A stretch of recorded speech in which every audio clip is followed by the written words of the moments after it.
په ترکیه کې د اسلامي امارت د استازو په ګډون سره د اوسپنې پټلۍ نړیوالې ټولنې غونډه ترسره شوله. په دغه غونډه کې غړو هیوادونو ډاډ ورکړ چې له افغانستان سره به د ریل پټلۍ د پراختیا په برخه کې همکاري وکړي. له دې سره هممهاله د پاکستان د افغان ټرانس پروژې لپاره د یو بل مسیر وړاندیز کړی دی چې له لوګر، پکتیا او وروسته سید کرم څمکنۍ ولسوالیو او وروسته د خرلاچي لارې له پاکستان سره وصل شي. خو اوس مهال د ازبکستان ټینګار پر همدغې لاره باندې دی. سلام، وخت مو بخیر. زه حبیب الرحمن صافی یم او تاسو د مسیر خپرونه ګورئ. د همدې موضوعات د ښه وضاحت لپاره را سره په خپرونه کې د اوسپنې پټلۍ ادارې عمومي رئیس مولوي بختالرحمن شرافت میلمه دی.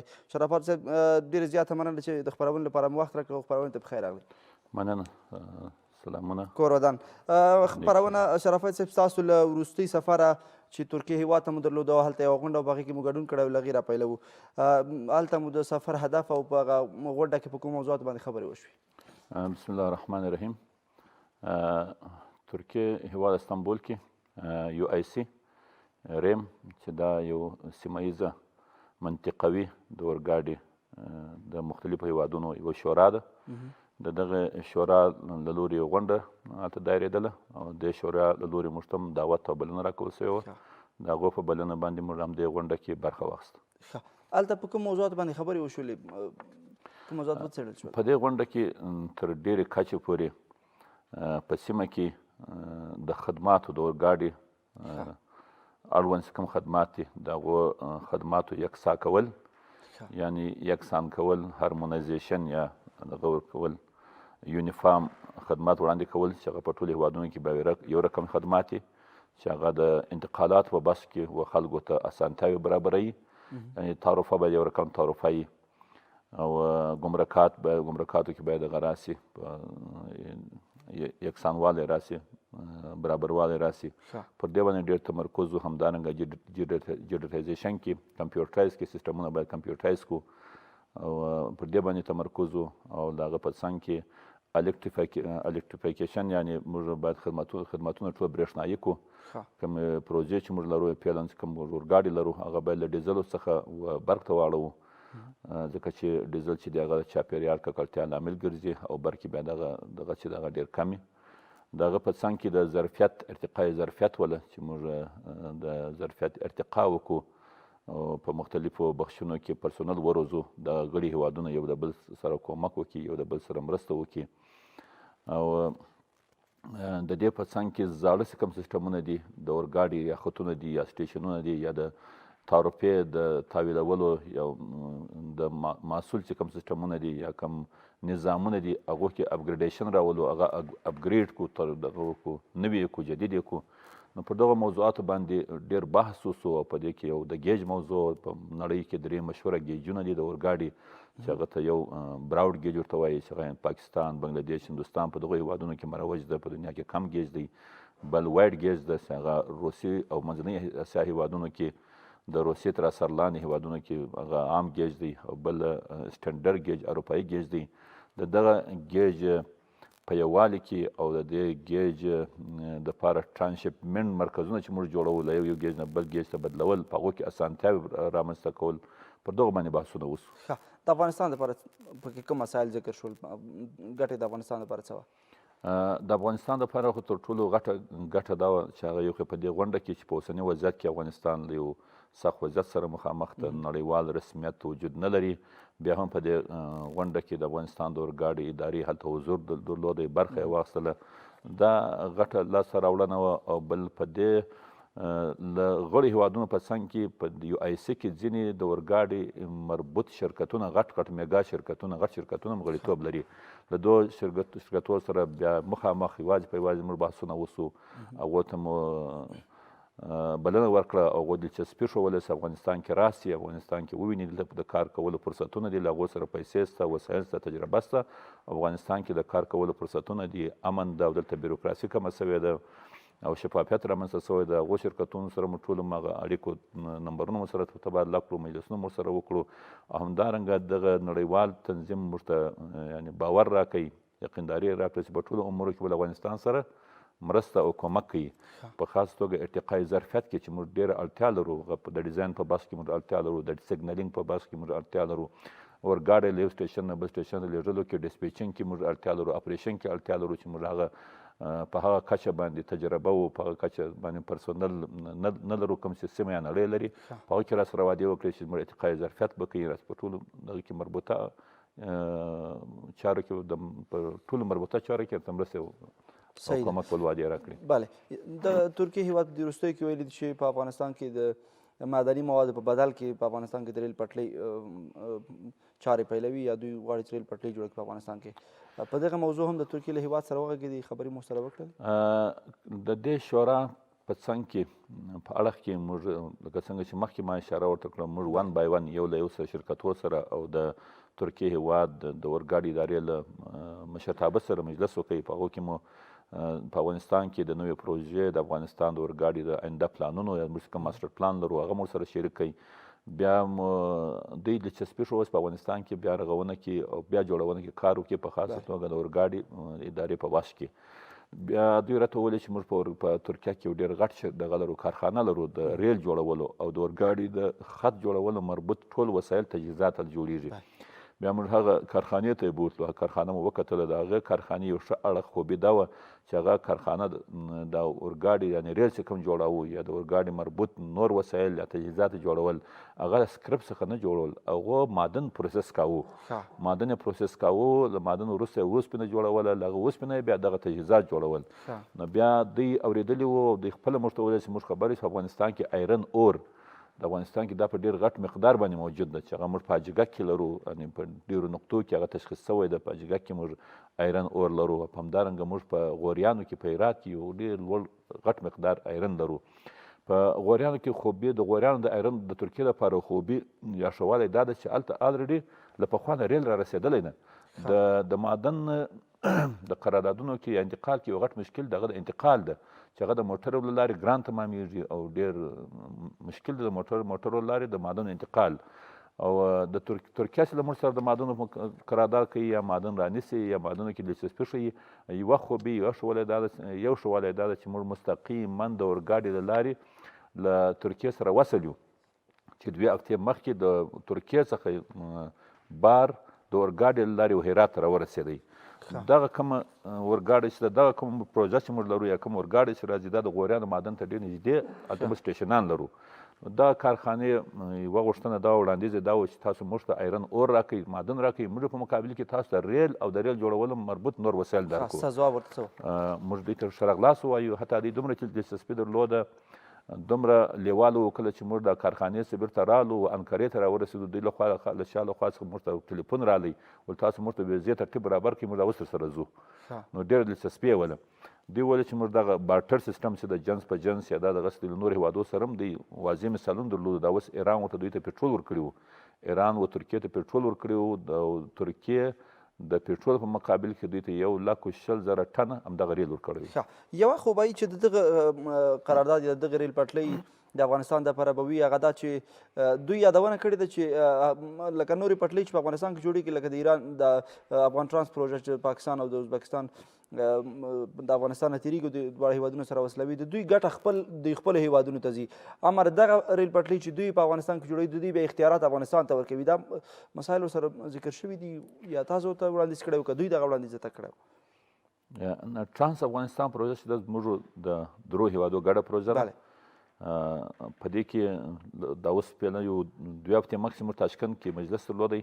د ازبکستان له لورې څخه خبره دا وه چې په دې پروژه کې اوس روسیه او قزاقستان دلچسپي زما پوښتنه شرافت صاحب د ترکیې په همدغه ریل پټلۍ کې چې په افغانستان کې دوی جوړوي، دوی وایي چې د اختیارات به یې افغانستان ته ورکوي، دغه ریل پټلۍ چې په افغانستان کې جوړېږي د بشپړ اختیار به د افغانستان سره وي. همدغه ریل پټلۍ په ارتباط باندې ترکیې موږ ته خبره نه ده کړې ټرانس افغانستان، ولې کومه بله پروژه چې موږ لرو چې هغه ورته 5 نیشن کنیکټیویټي پروجیکټ هم وایي، د 5 هېوادونو غټه پروژه خاف هرات چې موږ ورته وایو چې اوس فعلا موږ په هرات کې 250 کیلومتره داخل سوي یو. د هغې پروژې له لارې موږ له ترکیې سره مستقیما وصل کېږو، موږ له اروپا سره وصل کېږو. په هغه پروژه کې ترکیه دلچسپي لري. دا خو واضح خبره ده کومه اورګاډي په دغه کې چې دوی کار کوي یا سرمایه‌ګزاري کوي، د دوی سرمایه‌ګزاري مطلب به دا وي چې دوی تجربه لري، پرسونل لري، پیسې لري او د ساختمانۍ کې دوی خپله ګټه پیدا اخلي. موږ به دا پروژه و خط دا په افغانستان ته پاتې کېږي. د افغان ټرانس پروژه چې یو لویه پروژه ده په سیمه کې، په دې وروستیو کې پاکستان ولې د دې مسیر بدلوي، مخکې د تورخم د لارې راتلله، اوس په دې بله لاره باندې راځي. تاسو سره موافقه کړې یا ورسره منئ وی؟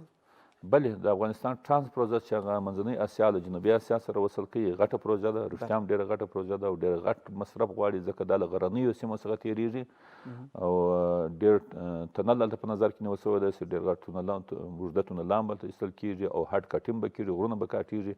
مخکې چې کومه د دې پروژې کوم تصور پیښ شوی نن 5 کاله مخکې یا 6 کاله مخکې په هغه وخت کې د دریو سره هیوادونو هغه توافق پر تورخم باندې راغلی و. دغه پروژه به تورخم له لارې څخه وصل کېږي. تېر کال چې کله د دې پروژې د فیلډ ایکسپیډیشن یا د مسیر د مشخص کېدو کوم پیشنهاد شوی و، بیا درو سره هیوادو ګډو تخنیکي ټیمونو دا سروې وکړه. په دې سروې کې د پاکستان پیشنهاد دا و چې له لوګر څخه به تر خرلاچي پورې دا لاره وکتل شي. نو دغه درو سره ټیمونو دغه لاره وکړه، تورخم یې وکته، همدا لاره یې وکته. کله چې دا لاره وکتل شول هغه وروسته د پاکستان پیشنهاد دا و چې موږ د تورخم پر ځای باید له خرلاچي له لارې د پکتیا پټانکوټ خرلاچي له لارې د کوهاټ پارچینار له لارې څخه باید موږ وصل شو. دلیل یې څه دی ولې دا لاره بدلوي؟ د دوی دلیل چې دا غټ دلیل چې دوی وایي دغه پروژه چې کوم تصور پیښ شوی و یا د پروژې هدف چې دا انتقالات دي، یعنې د سواریانو دپاره ډېره کمه ده. د دې مسیر له لارې به انتقالات کېږي د منځنۍ اسیا او د جنوبي اسیا تر مابینځ. انتقالات دپاره بیا یو اورګاډی باید 50 واګونه کش کړي، 60 کش کړي، یعنې داسې 40 واګونه کش کړي. تورخم دوی وایي تورخم چې دغه انکلینیشن زیات لري، لوړه او ژوره لري او هغه ګریډن زیاته، سلوپ زیاته. هلته یو اورګاډی نشي کولی تر 20 25 30 واګونه زیات کش کړي. نو د دوی غټ دغه چې ده. او بل د تورخم زموږ هدف منځنۍ اسیا له کراچي سره وصل کول دي یا له ګوادر سره وصل کول دي، د پورت قاسم سره. د تورخم له لارې موږ ته هغه مسیر 128 کیلومتره اوږد پرېوځي. د پکتیا مسیر چې ده هغه نسبت تورخم ته نږدې ده او نسبت تورخم ته هغه د وصل کېدو له کوم نقطه چې پاکستان سره هغه همواره ده. هغه د دوی هغه یو د مسیر لنډوالی، د ساختماني قیمت راټیټول چې یو شرکت د ایوای په نامه سره یو برټانوي شرکت ته هغه د خرلاچي له لارې وصل کېدل د تورخم په نسبت 1.2 یا 3 میلیارده مصرف کم راځي. او بل د مسیر نږدېوالی، د مسیر د هموار ګټه یا افغانستان ته څه دی؟ موږ له منځنۍ اسیا او جنوبي اسیا د افغانستان لارې وصل کېدل غواړو. هغه که د هرې لارې وي، هغه که د هرې لارې. موږ ته مخکې ما ته فکر داسې راکول شوی چې خرلاچي چې د هغه ډېره پیچیده ده. خرلاچي له لارې په لار کې موږ تاسیسات نه لرو، د وزارت دفاع تاسیسات نه لرو، د کورنیو چارو وزارت تاسیسات نه لرو، سړک نه لرو، برق نه لرو.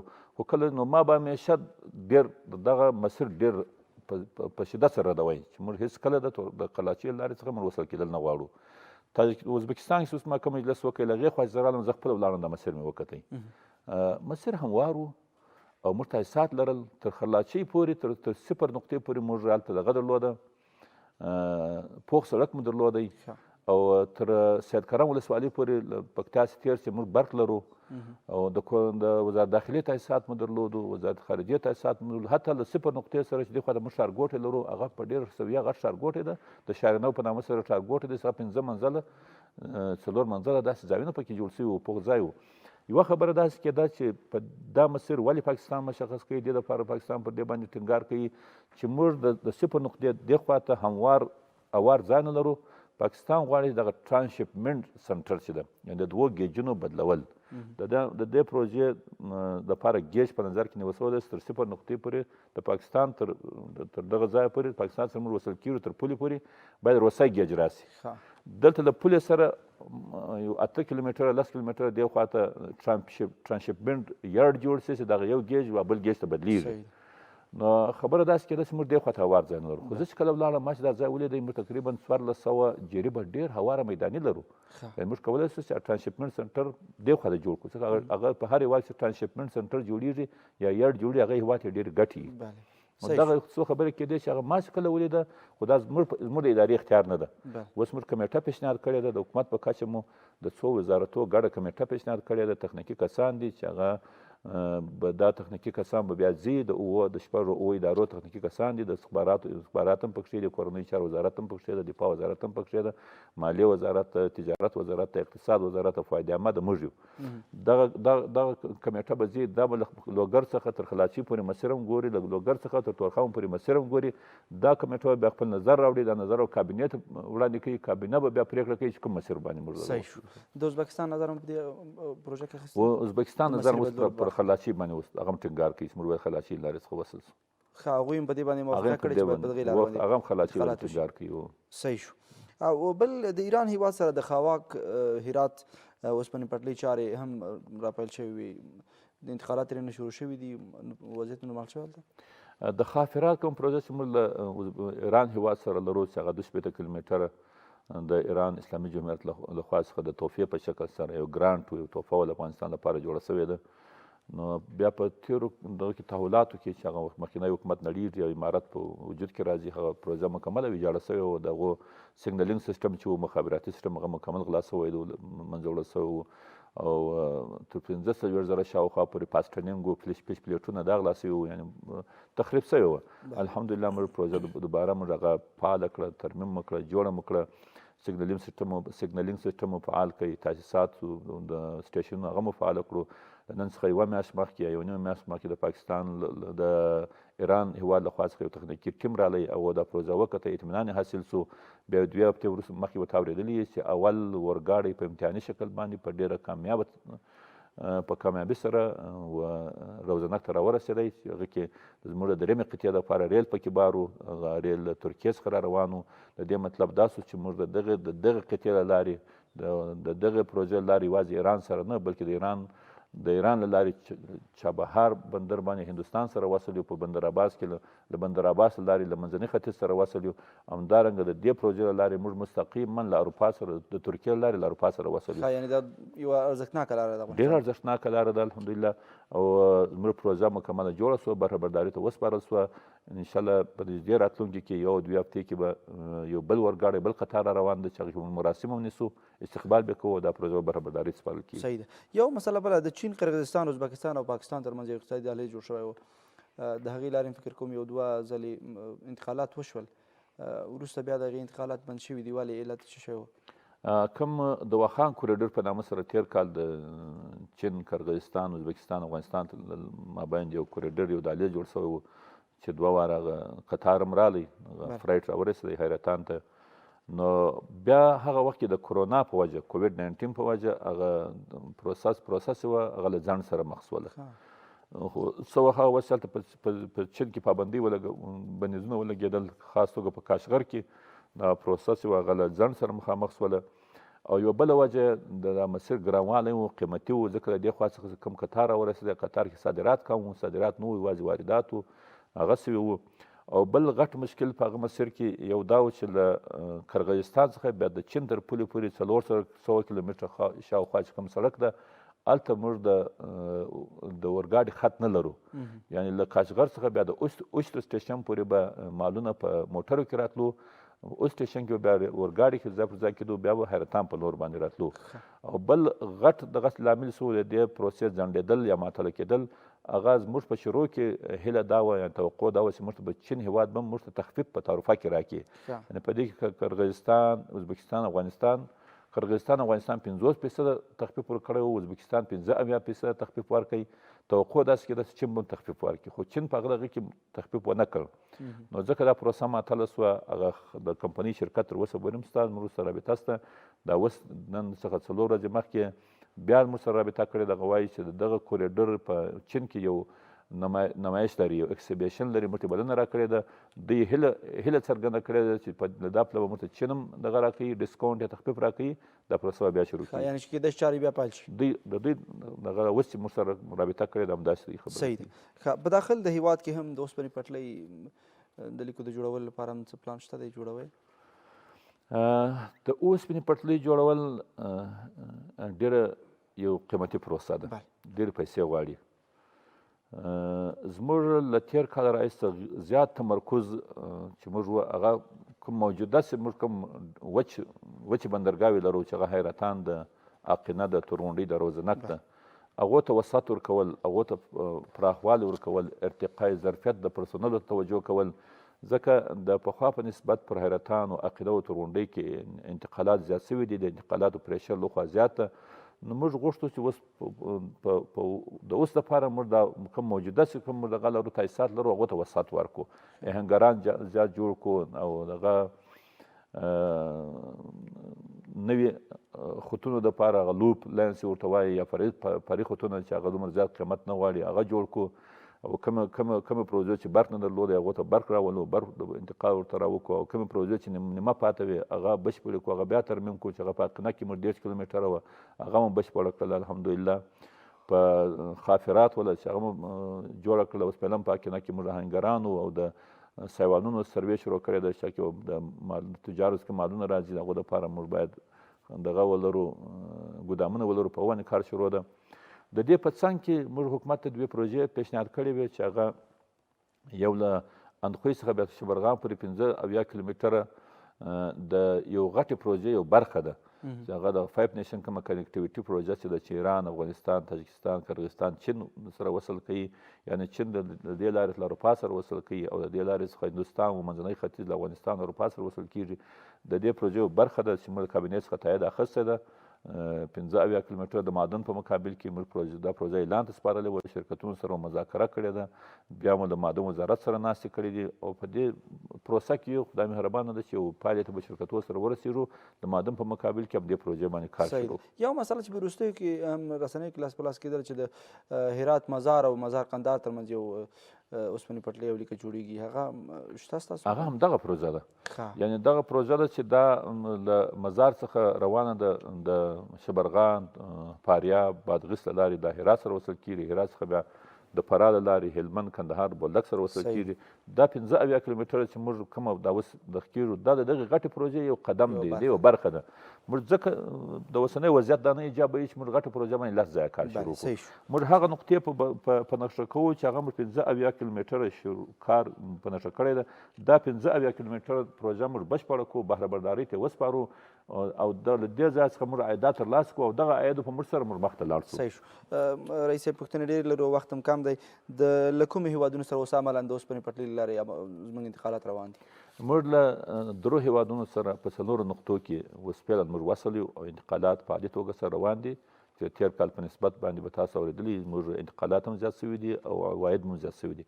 تېر کال د بل کال په نسبت باندې زیات شوي وو او سر کال د اوله ربع د کال چې دا د تېر کال په نسبت باندې موږ انتقالات هم زیات شوي دي او عواید هم زیات شوي دي. د حیرتان له لوري ازبکستان سره وصل یو، د اقینې او تورغونډۍ له لوري ترکمنستان سره وصل یو، د روزنک یا د درېیمې قطعې له لارې له ایران سره وصل یو. څو متره اوس د اوسپنې پټلۍ په افغانستان کې فعاله ده، استفاده کېږي؟ تقریبا زموږ فرعي او مین چې کوم خطونه دي داسې ټول موږ سره حساب کړو 250 کیلومتره شاوخوا موږ په افغانستان کې اوسپنې پټلۍ لرو. پلان څومره دی؟ پلان موږ ماسټر پلان چې په افغانستان کې هغه 15000 کیلومتره شاوخوا ماسټر پلان دی. افغانستان کې دننه د ولایتونو سره وصل کول، همدارنګه سیمه ییزې پروژې چې هغه موږ د پاکستان، ایران، منځنۍ اسیا هېوادونو هغو سره وصل کېږي. اوس داسې پروژې خو به وي چې عملاً اوس کار په رواني کار ورباندې جریان لري؟ بلې زموږ یوه پروژه چې هغه د اندخوی له عقیدې تر اندخوی پورې کومه پروژه وله چې هغه موږ بشپړه کړه 2 میاشتې مخکې جوړه سوه. د هغې د برق چې کوم دغه یعنې هلته موږ برق نو وصل سوی له اندخوی څخه د هغه سټیشن دپاره اوس فعلا کار روان ده، برق وصل کېږي، د برق خادې لګول کېږي. همدارنګه په حیرتان کې موږ د ادارې تعمیر نه درلودی چې هغه هلته 3 منزله غټ تعمیر باندې اوس فعلا کار شروع ده. دغه په څنګ کې زموږ درېیمه قطعه چې هغه له روزنک څخه بیا د رباط پریان وخوا ته 43 کیلومتره کومه پروژه ده. دا اوس ریل چې کوم راورسېدی د همدې پروژې لپاره راورسېدی. دغه ریل چې کوم خریداري شوی دی دا په ترکیه کې له هغې کارخانې څخه خریداري شوی کوم چې پرون نابله ورځ موږ څخه لیدنه وکړه. هلته ورله همدې پروژې باندې عملا یعنې ریل راورسېدی، عملا به کار باندې شروع کېږي. دغه به وي. د دې په څنګ کې د خافرات کوم پروژې چې کوم امنیتي پوستې دي یا پوستو بیا ترمیم چارې روانې دي. د مزار حیرتان چې کوم 15 کیلومتره کوم خط ده دلته غیر ریلي تاسیساتو باندې اوس فعلا هلته کار روان ده، سروې او د بیا رغونې دپاره آمادګي نیول کېږي. صحیح ده. د چارو د افغاني کولو پروسه چې یوه ډېره مهمه پروسه ده، د دې لپاره هم کار روان دی یا کار ورته شوی تر اوسه پورې؟ زموږ کوشش دا ده چې موږ د اورګاډي ادارې چارې ټولې افغاني کړو. بله.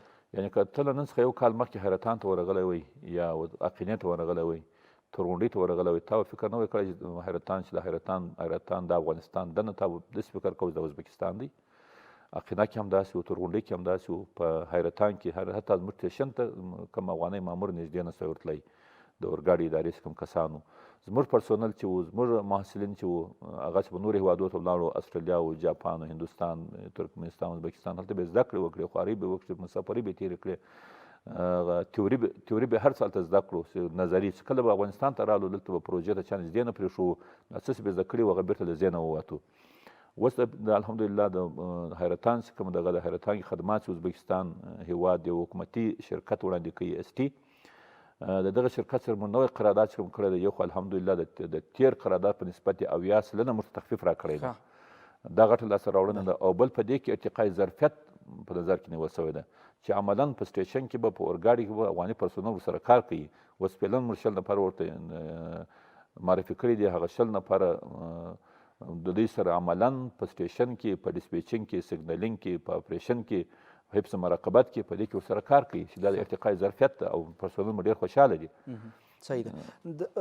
تېر کې به ځینې د مسلکي زده کړو لپاره بهر هېوادونو ته هم لیږدول کېدل محصلین، اوس هم دغه چاره شته ده؟ اوس هم بهر هېوادونو ته لیږي محصلین؟ له نن څخه 4 میاشتې مخکې موږ 14 کسان د ترکمنستان هېواد ته د زده کړو لپاره لیږلي وو. یوه هفته مخکې هغه کسان رالو چې هغه ډېر خوشحاله وو، هغه له زده کړو څخه ډېر مطمئنه وو.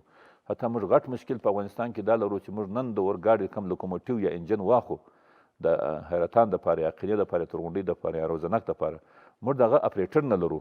خو په دغو 14 نفرو کې 3 نفر داسې وو چې 1 میاشت 3 میاشتې زده کړې کړې، 3 میاشتې وروسته به د اورګاډي په لاس ورکړی وو، اورګاډي دې خپله چلوئ. تر دغې کچې پورې هلته عملي زده کړې کړې دي. اوس بېرته راغلي دي 14 سره کسان مو دلته په کارونو ګمارلي دي. یعنې دا د ارتقای ظرفیت یا تجربې حاصلول دپاره یو ښه پروسه ده. دغه 14 کسان راورسېدو، نږدې هفته کې یا راتلونکې یوه هفته یا 2 هفتو کې به 14 کسان نور ځي دغه ته. یا دا پروسه همداسې جریان به لري، دوامداره به جریان لري. همدارنګه موږ و ایران هېواد سره موافقې ته رسېدلي یو چې 24 کسان کارکوونکي موږ به ایران ته ولېږو. خو فعلا موږ هلته زموږ کوم مخابراتي سیسټم په دغه کې لرو چې هغه ډېر ګران، ډېر قیمتي سیسټم دی. د هغه یوه مخابره تقریبا هغه $1,00,000 $1,50,000 شاوخوا قیمت لري. د دې مخابراتي سیسټم د کنټرول یا اپریشن دپاره د اوس کې او د ډرزن چلول دپاره موږ 15 نفره ایران هېواد ته معرفي کړي دي، سبا به سبا دغه زده کړې به کوي. شرافت صاحب، په وروستیو کې پلانونه مو نور د آینده دپاره نور غټ پلانونه څه شی دي چې کار به کوئ؟ غټ پلانونه مو که خوب کوم هم دا مو پلان په څه طریقه سره څنګه وکولی چې په افغانستان کې له شرق غرب و شمال ترجمه موږ د اورګاډي پټلۍ وغځوو او د نورو په هېوادونو په رقم باندې افغانستان یو مجهز. یو پوښتنه به دا کې بله هم وکړم، داسې مو کله سنجش کړی دی چې په څونه وخت کې به د افغانستان ټولو برخو ته د ریل پټلۍ رسوئ؟ دلته پلان ته ضرورت ده. که موږ ښه پلان ولرو او موږ د افغانستان چې کوم ریسورسز چې کوم منابع دي دا ښه مدیریت کړو، یعنې یو ښه مدیر ته ضرورت ده. که موږ دغه هر څه ښه مدیریت کړو، په ډېر زه یقین در کوم ډېر ژر موږ هر څه کولی شو. مخکې مې د ملګرو سره بحث کاوه، ما ته موټر لرې، زه موټر لرم. له نن څخه 3 میاشتې مخکې پېټرول چې و په افغانستان کې په 4.50 اوس په 9.50 دي. په 4.50 کې ما او تا پېټرول اخیستو، موټر په کور کې نه و درولی، اوس یې هم اخو. که پر دا بندر باندې پېټرول افغانستان کې داخلېږي، موږ یو صندوق جوړ کړو د بیا رغونې په نوم باندې. پی لیټر 2 روپۍ هلته ځي. یو ښه شفافه طرحه د ملت دپاره جوړه کړو، یعنې په میلیونونو روپۍ د ورځې راځي. دغه 2 روپۍ پر د ولس باندې نه معلومېږي، خو زه د ولس لپاره کار کوم. ولس چې اوس په 100 روپۍ کندهار ته ځي، بیا په 50 ځي، چې په 6 ساعته کې چې په 3 به ځي. دغه موږ په افغانستان کې ډېر فرصتونه لرو، ښه مدیریت ته ضرورت لري. که ښه مدیریت موږ وکړو، موږ به ډېر ژر هر څه لرو. ډېره زیاته مننه، زموږ بلنه ومنله سټوډیو ته راغلئ.